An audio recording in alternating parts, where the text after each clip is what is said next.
Hi,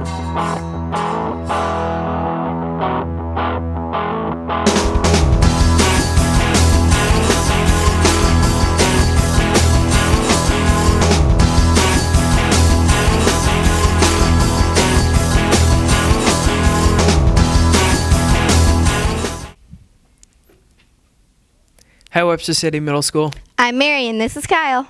It's February 16th, 2011, and our 17th show of the season. Wait, you forgot something. What is it? Monday was Valentine's Day. Oh, yeah, I had a fun time with my friends. Speaking of friends, let's go to the 5th grade and hear more about their friendship parties. Rule number 7. Put not off your clothes in the presence of others, nor go out your chamber half-dressed. This is just one of the 110 rules that the field children who went to the school in Colonial Williamsburg had to study. Hey, it's Katie, and in 5th grade history we are learning about Colonial Williamsburg. Williamsburg was once the capital of Virginia and the center of government. It had the Raleigh Tavern, the Capitol, the College of William and Mary, the Governor's Palace, a church, and many other attractions. What is so interesting about it is that it's still standing today. Now let's celebrate friendship with Elena. What's up, WCMS? It's Cupid with a scoop on what the 5th graders did for Valentine's Day. On Friday, February 11th, the whole 5th grade had a friendship party. We got to decorate bags, and we could pass out Valentines if we wanted to. Some classes had delicious Valentine treats. Valentine's Day is the day of caring, and caring is friendship, so that is why we're having our party.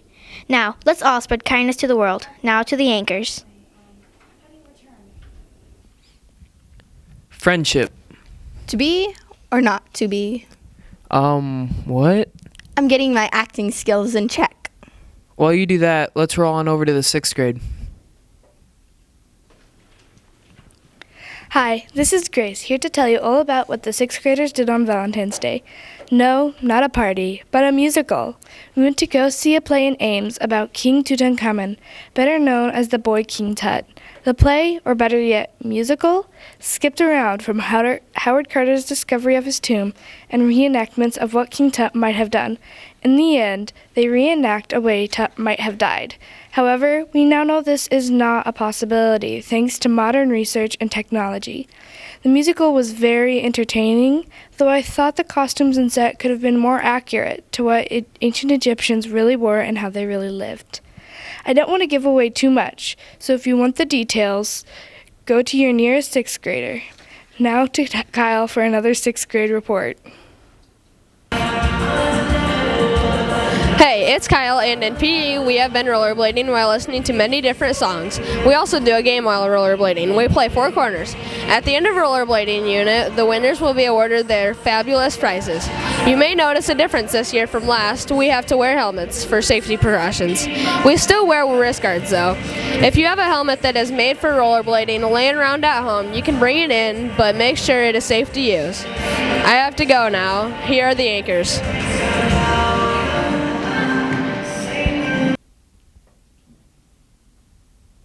I love rollerblading, except for the rolling part.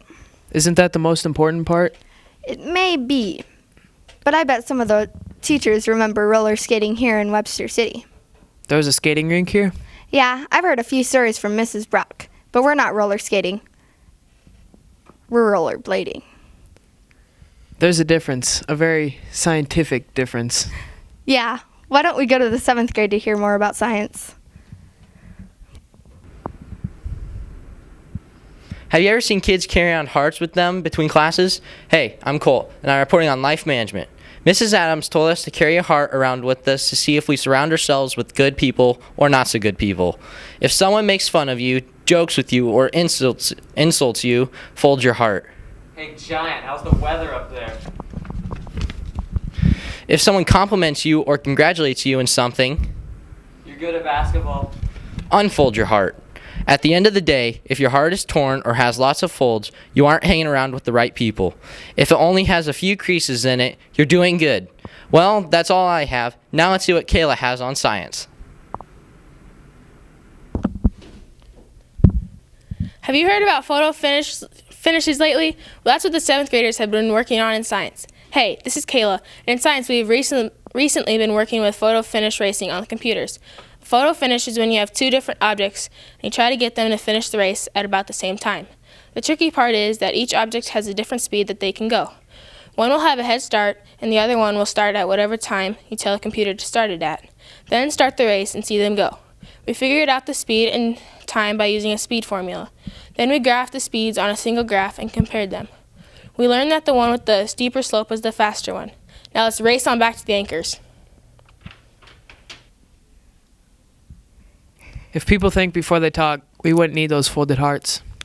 Yeah, everyone could be more kind around here. Speaking of hearts, I hear the 8th grade has some Valentine poems. Let's go see what's going on with that.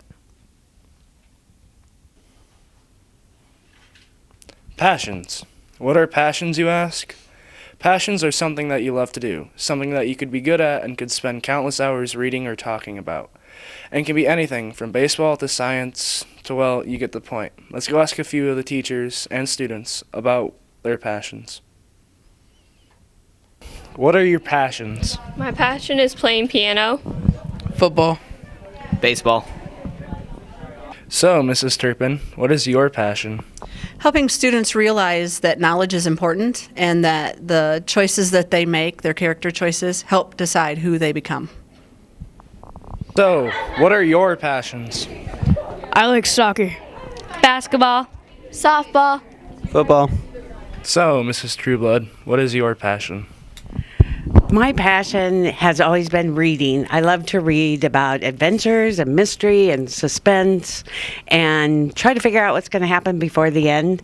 I think I've read since the time I was 5 and have read multiple books every year just for fun. I like to read books to learn new things too. So my passion is not only my own reading, but helping other kids be the best readers they can be. What are your passions?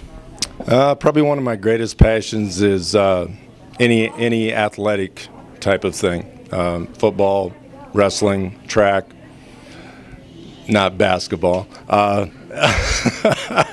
And I did some bowling, fast pitch softball, all those kinds of things. But that's when I was a younger man. Now my passion is spending as much time as I possibly can with my 4 granddaughters. So that's the passion of my life right now.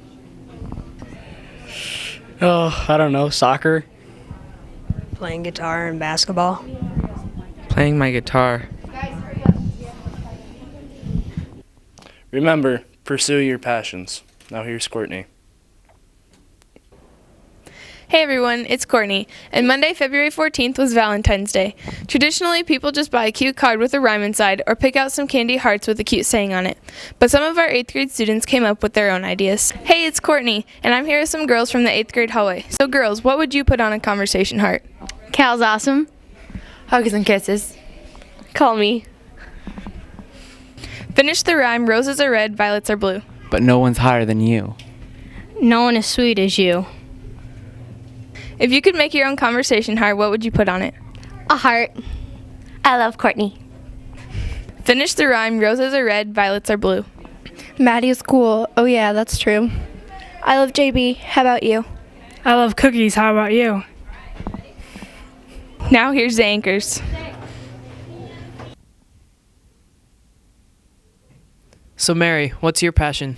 I am absolutely in love with Justin Bieber. Well, he's definitely not my passion. Yeah, sure. He probably has enough other fans to make up for that, though.